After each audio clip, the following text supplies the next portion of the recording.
Hi guys, good morning. Ayan, dito tayo ngayon sa Lion Stick Motor Shop. Ayan guys, dito tayo matagpuan sa C6, no.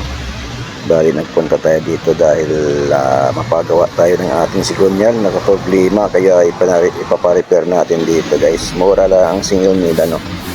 Ayan guys, ang binayaran natin mga 1 guys. Yan, kung pumunta kayo dito pagawa, yan.